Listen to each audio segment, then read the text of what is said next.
अस्सलाम वालेकुम नाज़रीन, प्रोग्राम चलते चलते मैं आप सबको खुश आमदीद। और सबसे पहले तो मैं आपको कहूँगी ईद मुबारक, क्योंकि आज ईद थी, एक ख़ास मौका था तो हमने कुछ ख़ास किया है।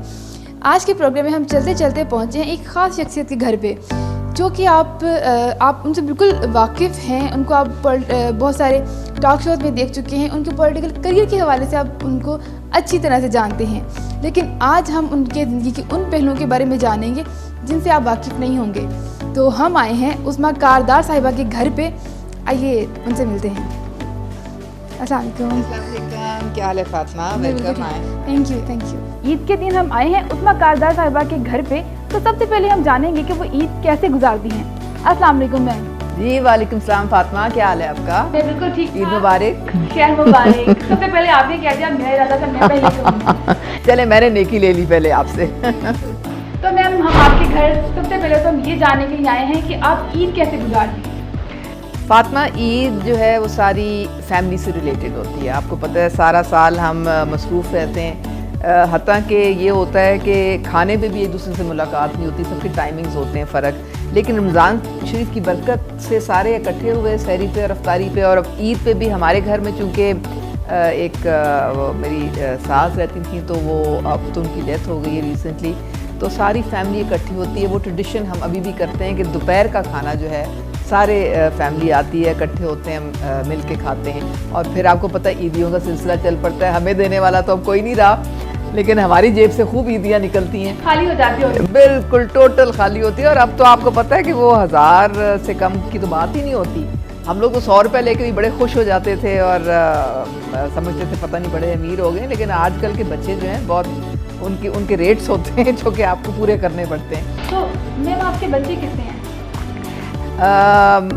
फातिमा माशाल्लाह मेरे 3 बच्चे हैं और बड़ी बेटी का नाम भी फातिमा है, लेकिन वो अमेरिका में होती हैं और वो इस ईद पे नहीं आ सकी।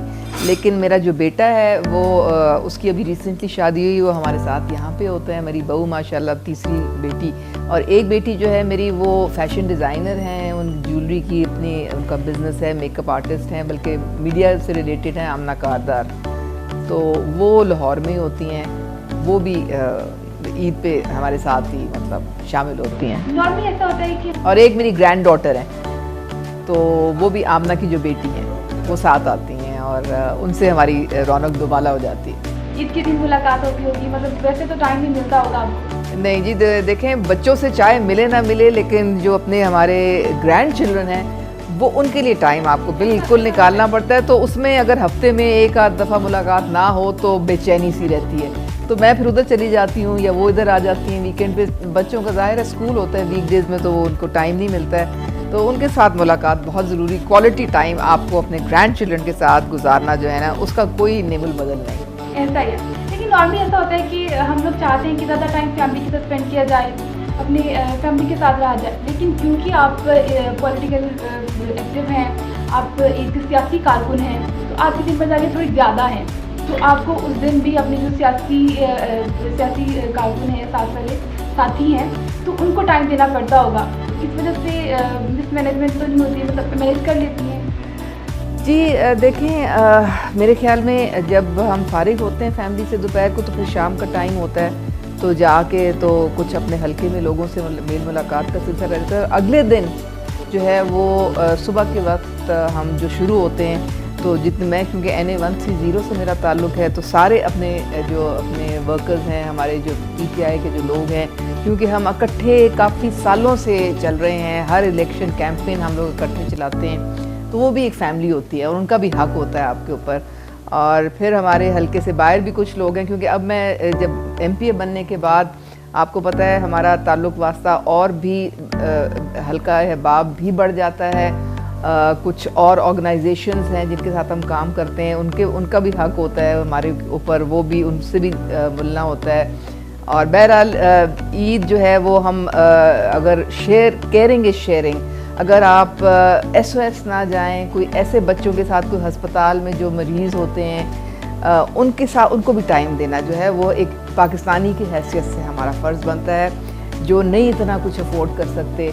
हमारे अल्लाह ताला ने हमें एक प्रिविलेज क्लास में पैदा किया है, हम जो दिल करता है खाते हैं, जो दिल करता है पहनते हैं। लेकिन बहुत सारे ऐसे बच्चे हैं ऐसी फैमिलीज़ हैं जो कि नहीं अफोर्ड कर सकती, तो उनकी खुशियों में भी हिस्सा डालना हमारा बहुत इम्पोर्टेंट होता है। तो मेरी कोशिश होती है कि मैं कुछ ऐसे फैमिलीज़ के साथ भी कुछ उनको तोहफ़ा ईद का दें या बच्चों के लिए कोई कपड़े बनवा दें। जी, मतलब है कि वो देखें उसमें वो आपके जिस्म की ज़कात भी है, और वो अल्लाह ताला को आपने अगर रमज़ान में रोज़े रखे हैं तो फिर ईद में अगर आप लोगों के लिए कुछ करेंगे तो उससे अल्लाह ताला बहुत जी बिल्कुल वो हक़ अदा करना बहुत ज़रूरी होता है। और फिर आप इसीलिए फितराना भी अल्लाह ताला ने रखा हुआ है। और यहाँ पे हमारे करीब ही वो SOS विलेज है उधर, और फिर हमारा यहाँ पे हॉस्पिटल्स हैं जहाँ पे चिल्ड्रंस हॉस्पिटल है, वहाँ पे बच्चों के तोहफ़े तोहफ़ ले जाना और उनकी खुशियों में शामिल होना बहुत इम्पॉर्टेंट है। तो ईद के अलावा अगर आपकी बाकी रूटीन की बात की जाए तो आप बहुत बिजी रहती हैं, फैमिली को टाइम देना मुश्किल होता होगा, फिर मैनेज कर लेती होंगी लेकिन मुश्किल होता होगा, लेकिन फिर भी बच्चों की तरफ से या हस्बैंड की तरफ से कभी सुनने में आया हो या उन्होंने कभी कहा हो कि आप टाइम नहीं देती हैं, तो उनकी तरफ से कभी कोई एतराज़ आया हो? फातिमा, मैं इस सिलसिले में बहुत लकी हूँ, मेरे हस्बैंड बहुत सपोर्टिव हैं और वो ख़ुद भी सियासत में। मेरी एक वजह सियासत में आने की ये भी है कि वो चूँकि सियासत में थे तो उनसे मुलाकात बहुत कम होती थी, तो मैंने कहा चलो if you can't win them you join them. तो सियासत में फिर जब मैं भी कदम रखा तो मेरे बच्चे जो हैं वो उस वक़्त तक माशाल्लाह बड़े हो चुके थे, मतलब इतने थे कि स्कूल गोइंग थे सारे, कुछ छोटा नहीं था इतना। तो शुरू में तो बहुत मुश्किल होता था क्योंकि उनकी पढ़ाइयाँ उनकी ज़ाहिर है जो बच्चों की तो टाइम देना पड़ता है, और पॉलिटिक्स का तो कोई टाइम होता नहीं है। लेकिन अब मुझे महसूस होता है कि क्योंकि बच्चों की शादियाँ वगैरह हो गई हैं और वो अपने जॉब्स में हैं, काम से हैं, तो मुझे वो बहुत अंडरस्टैंड करते हैं। उनको पता है कि जी ये जो हमारे वालदा हैं उनको वो एक मुल्क के लिए निकली हुई हैं, एक कॉज़ के लिए निकली हुई हैं, तो वो हमेशा साथ देते हैं और मुझे हमेशा इंकरेज करते हैं, तो मुझे प्रॉब्लम नहीं होती इस तरह से। चलिए, आप लकी हैं। I am lucky in this way. तो सियासत एक मुश्किल काम है, एक फीमेल के लिए कुछ ज़्यादा ही मुश्किल काम है, बहुत कुछ मतलब मैनेज करने के साथ साथ बहुत कुछ फेस करना पड़ता है, और तो आपके लिए मुश्किल काम रहा और आपने इसे क्यों चूज़ किया? मतलब कुछ और भी आप चूज़ कर सकती थी। एक वजह तो आपने बता दी कि आपके हस्बैंड सियासत में थे, तो इसके अलावा कोई और वजह? मेरे ख्याल में कुछ हमारे फैमिली से बचपन से हमारी हिस्ट्री भी है सियासत की, और वो मेरी जीन्स में भी बहुत आई है, स्ट्रांगली आई है। हालांकि मेरी शादी आर्मी ऑफिसर से हुई थी और काफ़ी अरसा मुझे पॉलिटिक्स से अपने आप को अलहदा रखना पड़ा था, लेकिन वो मेरे लिए नेचुरल नहीं था, वो अननेचुरल था। क्योंकि मैं देखती हूँ कि सियासत में मेरी एक फुलफिलमेंट है वो होती है। मुझे लगता है कि मैं जो मुझे अल्लाह ताला ने तालीम दी है उसको मैं इस्तेमाल इस तरह से करूँ कि हर एक जो पाकिस्तानी है उसको इक्वल अपॉर्चुनिटी मिले, उसकी भी ज़िंदगी में बेहतरी आए, और हम अपनी सारी जो सलाहियतें हैं ना वो अब पाकिस्तान के लिए लगाएं। तो सियासत में मैं आपको बताती चलूँ कि मेरे जो नाना थे वो इंडियन कॉन्स्टिट्यूएंट असेंबली के मेंबर थे 1946 में, और कायदे आज़म के साथी थे। तो ये, और फिर अम्मी के जो चचा थे ब्लड में शामिल था। बिल्कुल, अम्मी के चचा पहले पंजाब के फाइनेंस मिनिस्टर थे, और मेरे एक मामू थे जो कि पीपल्स पार्टी में थे, वो रेलवेज़ के मिनिस्टर थे।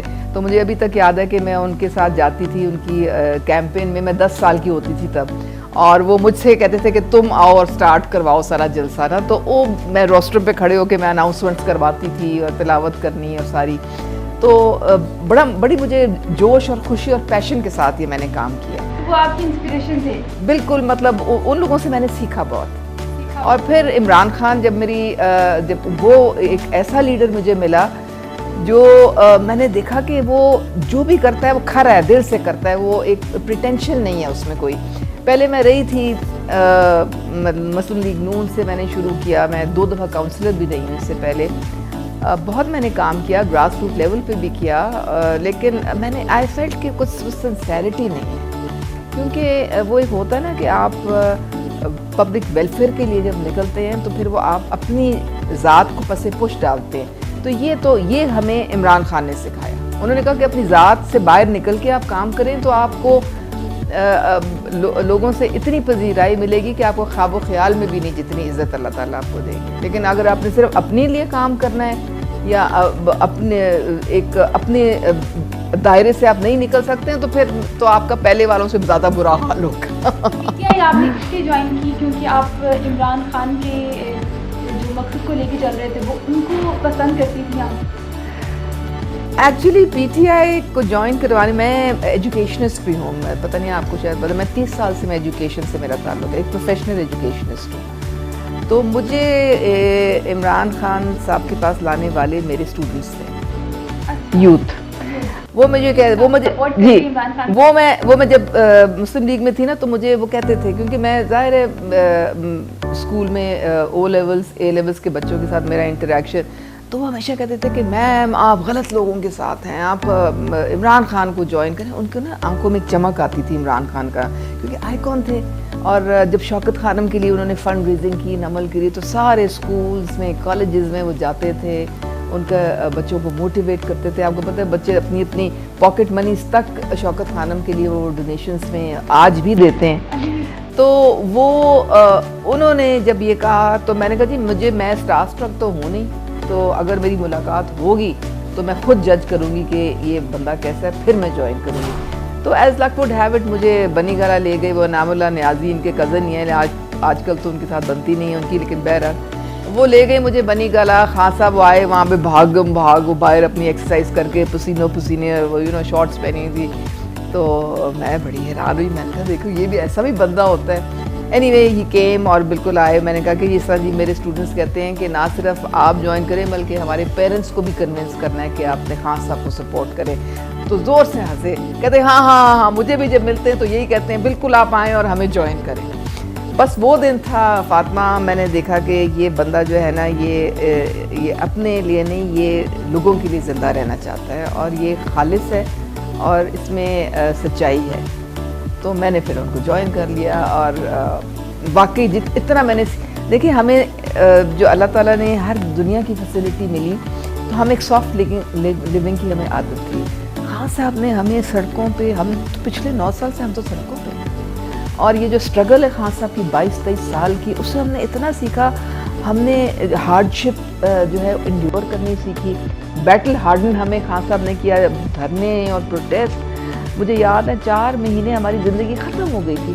मैं सुबह अपनी क्लास लेती थी, फिर मैं डेगू में चढ़ जाती थी, 5 घंटे में मैं इस्लामाबाद पहुंचती थी, फिर वहाँ के शाम को धरने में, और 2 दिन रह के फिर वापस। ये नहीं कि मैं हफ्ते में मेरे 3 चक्कर इस्लामाबाद के लगते। इतना हार्ड वर्क किया है आपने। और लोगों ने तो हमें बुलाना ही बंद कर दिया था कि ना आप हैं, ना आपने आना है हमारे, ना कोई डिनर पे बुलाता था, ना कोई ईद शबरात, कुछ नहीं हमारे ज़िंदगी में रह गई। और फिर वो लॉकडाउन्स, और फिर आपको पता है जो सुप्रीम कोर्ट में केसेस चले, एंटी टेररिज्म कोर्ट में, मैं तो हर उसमें जाती थी हियरिंग पे। इलेक्शन कमीशन के जो केसेस थे, जेल भी मैं गई। फिर हम लोगों ने डंडे भी बहुत खाए, और ये स्ट्रगल थी खान साहब के साथ एक पाकिस्तान के लोगों के लिए, एक कौम के लिए। तो उससे बहुत सीखा। स्ट्रगल की, इतनी एफर्ट की आपने की, खान साहब ने की, लेकिन खान साहब ने बहुत सारे वादे कर दिए यूथ के साथ, आवाम के साथ। लेकिन अब हुकूमत आई तो वो वादे, एक्सपेक्टेशन लोगों की बहुत ज़्यादा थी। शायद पुराने सियासतदान जो भी आते रहे उनसे उतनी एक्सपेक्टेशन नहीं रही, क्योंकि वो उन्हें ये था कि वो ऐसे हैं, ऐसे ही। तो इनके बारे में थोड़ा बताएंगे कि अब क्या फ्यूचर देखते हैं कि पीटीआई का? अब देखिए, ये पहली दफ़ा है कि इस कौम को एक ईमानदार लीडर मिला है। अब हमें जो विरसे में जो इतनी चैलेंजिंग हमारे लिए जो इकोनॉमिक जो चैलेंजेस थे वो इतने ज़्यादा हैं कि जहाँ भी हम मुड़ते हैं आगे एक दीवार खड़ी होती है।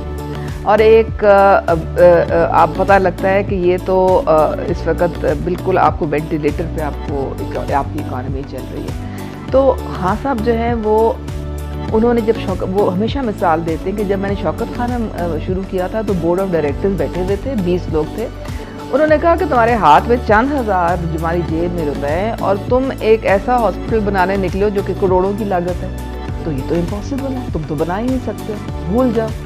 लेकिन आज आप देखें कि अल्हम्दुलिल्लाह तीसरा शौकत खानम जो है वो बनने जा रहा है कराची में। तो नया पाकिस्तान बन जाएगा, पुराने को रिपेयर। अच्छा, फिर आप नमल को देखें, जब वो गए थे, वो एक रूरल एरिया था मियाँ वाली के पास, वहाँ पे वो गरीबों के लिए वो चाहते थे एक उनको स्टेट ऑफ द आर्ट एक यूनिवर्सिटी बने। आज अल्हम्दुलिल्लाह वहाँ नमल खड़ा है, लोगों ने बनाया है। खान साहब ने सिर्फ उनको एक इकट्ठा करके तो वो एक रिसोर्सेज जमा किए। तो प्राइम मिनिस्टर का भी यही, जब उनको ये सारी स्टेटस को पार्टीज जो है जिन्होंने पिछले कब्जा जब आया हुआ था पाकिस्तान पे 40 साल से, वो कहते थे कि उल्टा भी लटक जाए ये प्राइम मिनिस्टर नहीं बन सकते। तो आज है ना आपके प्राइम मिनिस्टर। इसी तरह जो एक नए पाकिस्तान का ख्वाब इमरान खान ने देखा है, आप यकीन करें कि वो उनकी ज़िंदगी में और बाकी सब कुछ ख़त्म हो गया। उन्होंने सब कुछ ख़त्म कर लिया। बल्कि पीछे हम गए, हमारी एक मीटिंग थी, तो उधर स्पीच पे कहते हैं भाई आज मैं आपसे ज़रा ज़्यादा बात करूँगा क्योंकि मैं तो कैद होके रह गया हूँ प्राइम मिनिस्टर हाउस में, और तो मैं ना इधर ना निकल सकता हूँ ना कोई और बात कर सकता हूँ। तो यानी कि उनका 24/7 वो इसी काविश में लगे हैं कि किस तरह से इस भंवर से निकलना है, किस तरह इस दलदल से निकलना है, किस तरह से इस कौम को अपने पाँव पे खड़ा करना है। और वो यूथ जो है, जो 60% है पाकिस्तान का, उसको वो तमाम अपॉर्चुनिटीज़ सपोर्ट भी करती है। जी, वो तमाम आप फिक्र ना करें। वो जो ख्वाब आपको प्राइम मिनिस्टर इमरान खान ने दिखाए हैं वो इंशाल्लाह ताला पूरे होंगे। थोड़ा सा आप सब्र, थोड़ा सा आप हिम्मत कर लें। जो 35 साल आपने ये गंद बर्दाश्त किया पीछे, जिससे बड़ी मुश्किल से खान साहब ने जान छुड़वाई है हमारी, तो आपका ख्याल है कि वो 22 साल की स्ट्रगल को वेस्ट कर देंगे? सवाल ही पैदा नहीं होता। वो इंशाल्लाह ताला आपको वो सब कुछ, सारे वो वादे पूरे करके दिखाएंगे, लेकिन उनको टाइम दे थोड़ा। चलिए माजी को छोड़ देते हैं जी, कि आज का पाकिस्तान काफी मुश्किलात का शिकार है। जी बिल्कुल। 4 साल बाद तो तब क्या देखते हैं कि जो 4 साल बाद पाकिस्तान होगा तो वो कैसा होगा? आपको ये पीछे वाली लास्ट स्पीच प्राइम मिनिस्टर की जो थी, उन्होंने कहा था मेरा साथ दें, कुछ महीनों की बात है। ये जो हमारा अब ये जो गर्दिशी कर्जे थे, जो पीछे हफीज़ शेख ने कॉन्फ्रेंस किया, उन्होंने कहा जी 12 अरब के डेली हम गर्दिशी कर्जे जो हैं वो कम कर रहे हैं, क्योंकि हमने अपना जो नॉन डेवलपमेंट जो खर्चा है ना, जो इनकी शाख खर्चियाँ थी, वो तो सारा बंद हो गया। कोई एक पैसा भी जो है इधर से उधर जो है फालतू नहीं। सिर्फ पंजाब हुकूमत ने ये अपना नॉन डेवलपमेंट जो खर्चे कम करके 150 अरब जो है वो बचाया है, जो कि अगले बजट में रिफ्लेक्ट होगा। तो खान साहब ने अपनी ज़ात से भी शुरू किया। उन्होंने अपनी सारी जो PM हाउस में गाड़ियाँ गुड़ियाँ ये वो सारा कुछ बंद कर दिया, और कम से कम वो अपनी टीम ले जाते हैं, बाहर जाते हैं। अभी तक वो अमेरिका नहीं गए या वेस्ट में नहीं गए। जाते हैं तो सिर्फ वहाँ जाते हैं जहाँ पे वो समझते हैं कि हमारे दोस्त ममालिक हैं, हमारे जो मुश्किल वक्त में हमारा साथ देंगे, हमें वो बैलेंस ऑफ पेमेंट्स में हमारी हेल्प करेंगे। तो फिस्कल स्पेस तो बहुत कम है हमारे पास। अभी डिफर्ड पेमेंट्स में जो ऑयल का सऊदी अरेबिया हमें हेल्प कर रहा है $3 बिलियन। तो ये आहिस्ता आहिस्ता चीज़ें जो है ना, ये स्ट्रीमलाइन। अगर IMF के पास भी अब हम गए हैं तो ये सिर्फ आखिरी दफ़ा होगी जो उनके साथ हम जाएंगे, और वो हम का जो बॉम्ब पाकिस्तानी पे गिरेगा वो तो बहुत तबाही मचाएगा।